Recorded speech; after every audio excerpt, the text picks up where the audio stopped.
how come everything is illegal, but there's nothing we can do about it? And first of all, we are doing things about it. But second of all, I got to put the blame here where it belongs, and that is on Trump's Republican enablers. The system was set up for especially the Republican, especially the Senate, to care more about the country than they do about their party. And Donald Trump should have been convicted of the charges on which he was impeached in 2020 and again in 2021. And they let him go because they wanted to have partisan advantage. They could shut this down whenever they wanted to. And the huge irony of this is that if they did, if the Republicans really began to jump ship, the people who do that would build themselves extraordinary careers and places in the history books. So far, they are refusing to do it, and it is an extraordinary dereliction of duty that I feel very keenly because they are destroying our system of government. So we're not able to count on them, which is where the framers of the Constitution put the responsibility for protecting Americans against the rise of a dictator. They're punting. They're refusing to do it. They're waiting for somebody to take over. This is absolutely inexcusable. I'm sorry, speaking of taking a look at the longer pattern of history here, this is the one in this moment that really jumps out.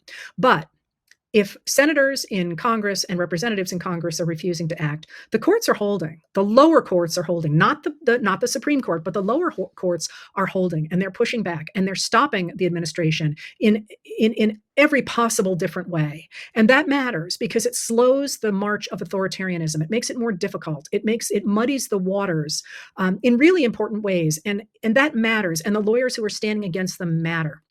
But so too do Americans who are standing up against the suppression of free speech, for example. The reinstatement of Jimmy Kimmel on into his show Jimmy Kimmel Live mattered because what it said was that the administration cannot simply stifle language that it doesn't want. And crucially, even though Sinclair and I think it was Nexstar tried to suppress Jimmy Kimmel's show from local channels, what individuals did was they watched those shows, figured out who the advertisers were on them, and called them and said they were going to boycott.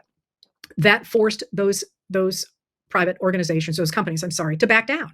And that was a real triumph. It was a real triumph because it illustrated that this march toward authoritarianism is not going to go unchallenged. And the people who are doing that, speaking up and pushing back, are really important in this moment.